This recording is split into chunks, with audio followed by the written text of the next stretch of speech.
Caitlin, and this is my sidekick Elroy. Enjoy the following video, Polocrosse will return. You'll hear from Rahul Desai and Paul Repenning. Watch for more engaging ways to stay with Polocrosse through these challenging times.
Hi, good afternoon everyone. This is Rahul Desai coming to you from North Carolina, where it's a lovely afternoon. The sun is shining, the skies are clear.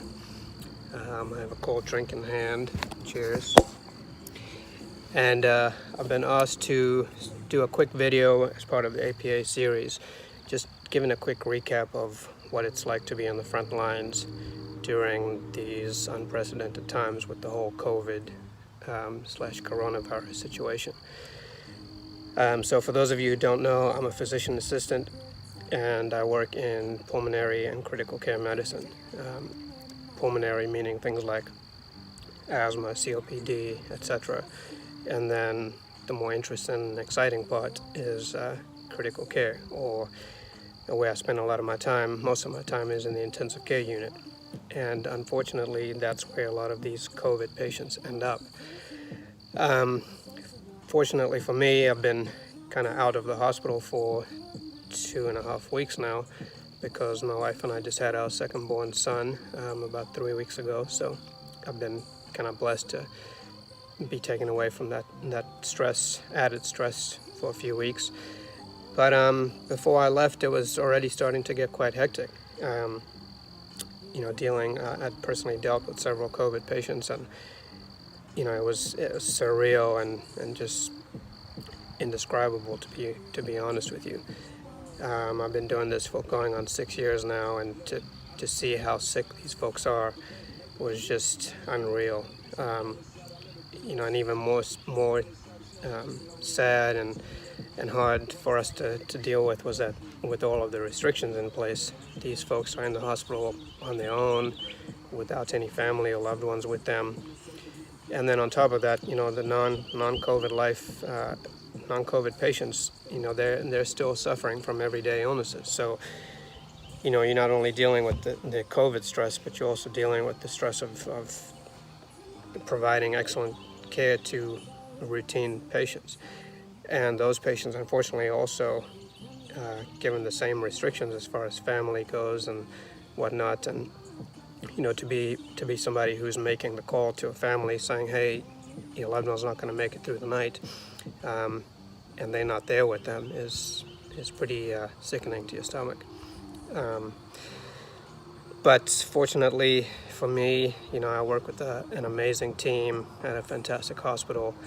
I have a group of phenomenal physicians, PAs, NPs, nurses, techs, pharmacists, respiratory therapists, custodial staff, cafeteria workers.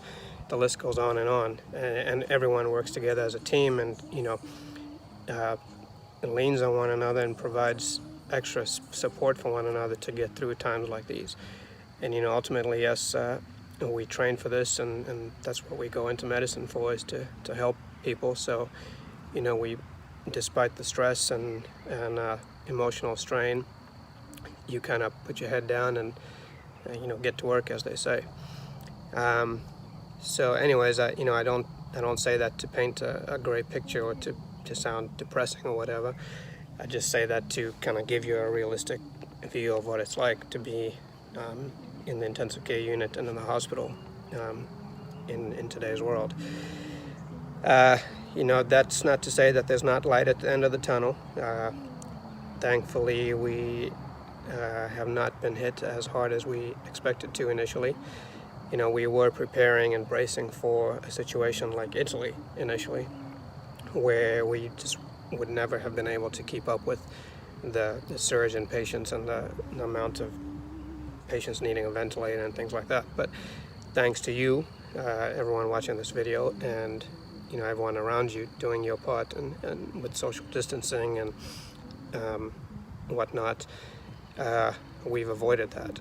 So kudos to you, and from somebody on the front lines, I say thank you for doing your part in helping us knock this thing out. So yeah, keep doing what you're doing. Keep common sense, social distancing, good hand hygiene, and common sense, and soon enough, we'll be over this thing. Don't give up, and don't think there's no hope, because there is lots of hope, and together we're going to get through this. So yeah, that's about it. In terms of Polocrosse, it's been quite a bit of a strange, odd season, so to speak, for not just us, but the whole world and IPC in general. Personally, it's been a bit more odd because, like I said, our son was born 3 weeks ago, and after the World Cup last year and the training with that and the year before that, my wife Sarah and I had decided to kind of be a little low-key this year and take a little bit of a break. Not to be completely absent, but just step back a bit. So it's been a little bit different, but I suppose we the same as everyone else, and there hasn't really been any playing, so I reckon we haven't been missing out on anything. I guess we're lucky to have the extra time to spend together as family and making the most of that. But just because there's no Polocrosse, that doesn't mean, or going on, that doesn't mean that there's no training going on. As they say, time flies, and we almost halfway through 2020 now, and it's crazy to think that the next World Cup is only 3 years away now. So just a few weeks ago, started back with stick work on the ground.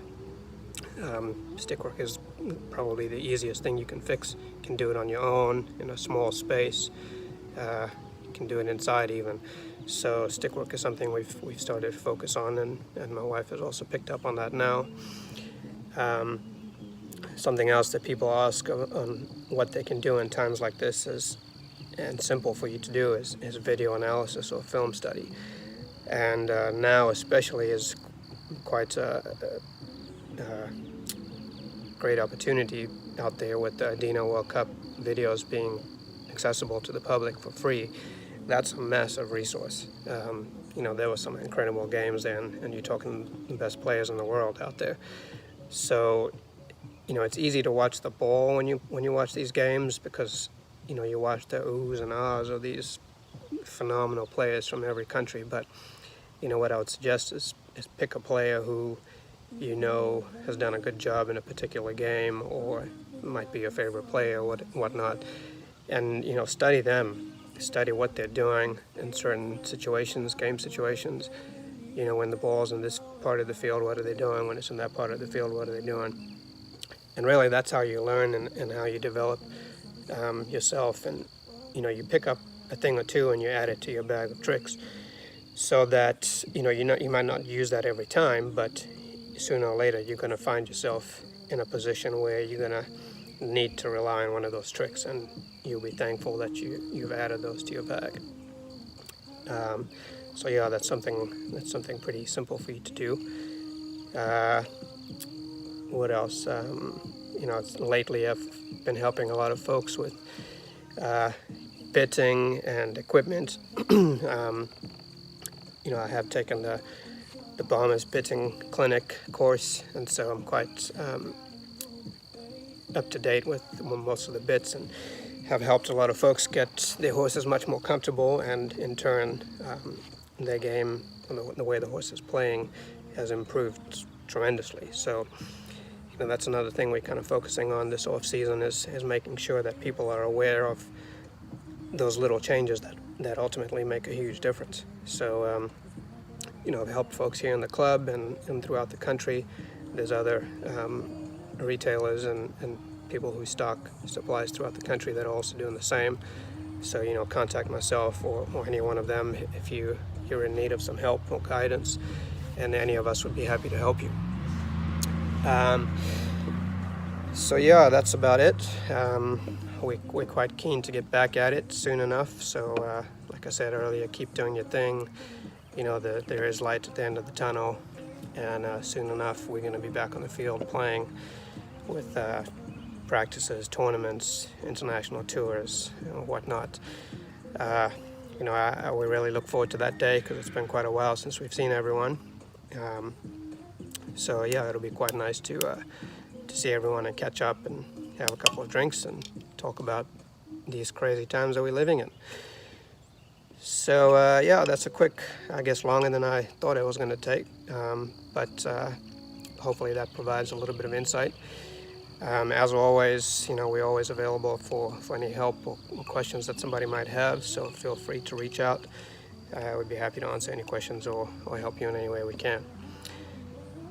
So yeah, guys, cheers and good luck. Stay safe, and we'll see you soon. Righto, bye for now. Cheers.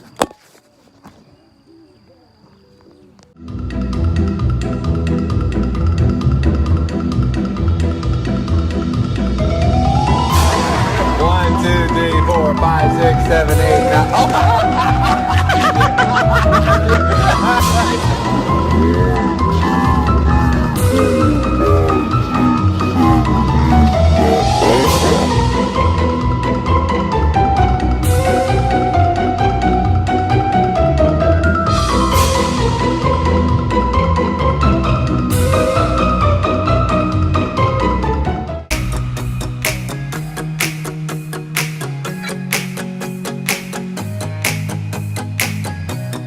Hey Polocrosse family, I'm Paul Repenning. You might know me as the Vice President of the APA, but in real life, I'm a veterinarian. These times are trying,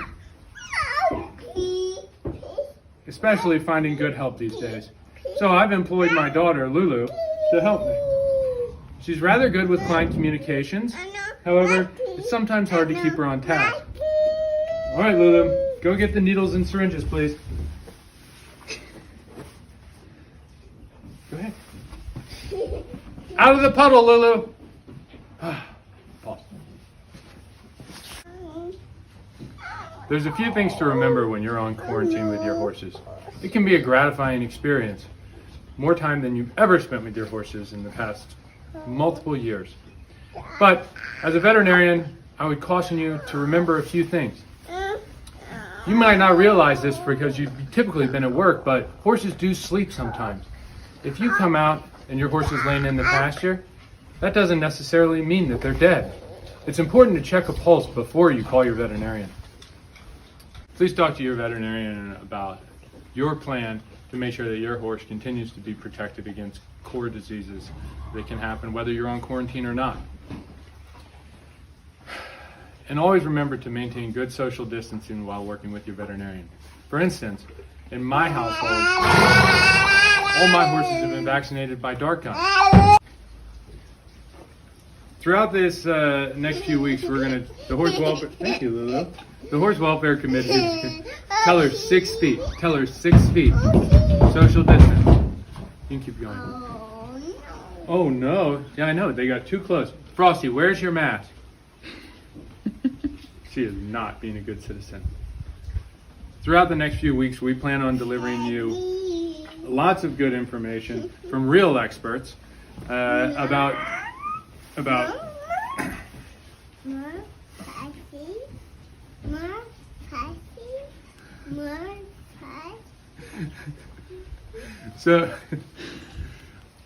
Throughout the next few weeks, we plan on delivering, the Horse Welfare Committee plans on delivering various episodes to help you keep engaged throughout this quarantine process or shelter-in-place process.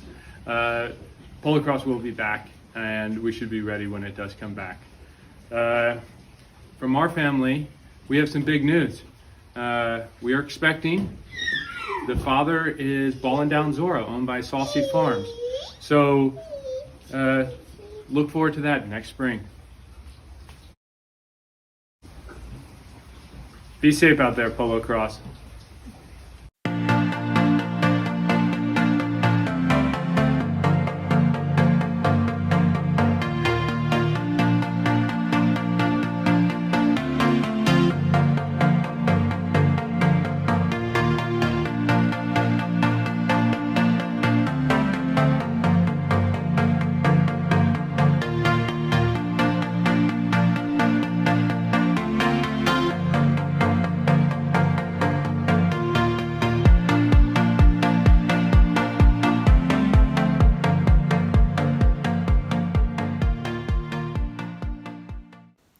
Thanks for watching, and please provide your talent show videos by May 6th. See you next time.